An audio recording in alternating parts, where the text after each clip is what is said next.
so ইয়াৰ ক্ষেত্ৰত আমি কি কৰিব লাগিব যে আমি ৰুপিটো ষ্ট্ৰং কৰিব পাৰোঁ আমি আমাৰ ভ্যালুটো ইনক্ৰিজ কৰিব লাগিব আমি অসমীয়া হিচাপে আমি ভাৰতীয় হিচাপে আমি ইমান ভ্যালুৱেবল প্ৰডাক্টস আমি বনাব লাগিব যে গোটেই বিশ্বত আমাৰ চাহিদা বৃদ্ধি হয় যে আমাৰ পৰা আমাৰ যে ট্ৰেড ডেফিচিটটো হৈ আছে আমি ট্ৰেড সাৰপ্লাছলৈ যাব পাৰোঁ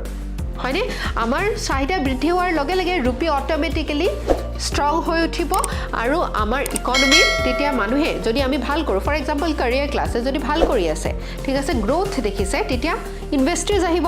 হয়নে ইনভেষ্টাৰ্ছে ভাবিব যে এই কোম্পানীটো গ্ৰোথ আছে ইয়াত ইনভেষ্ট কৰি লাভ আছে ই ভৱিষ্যতে ফল দিব হয়নে সো সিমিলাৰলি আমাৰ দেশখনে যদি সিমিলাৰ আমি ভাল প্ৰত্যেকটো যদি কোম্পানী প্ৰত্যেকটো অৰ্গানাইজেশ্যনে ভাল ভ্যালু প্ৰডিউস কৰোঁ তেতিয়া আমাৰ চাহিদা বৃদ্ধি হ'ব গ্লোবাল মাৰ্কেটত আৰু ইনভেষ্টমেণ্টটো আহিব ট্ৰেড ডেফিচিটো ভাল হ'ব আৰু আমি ইকনমিক্যালি আমি গ্ৰো কৰিম ঠিক আছে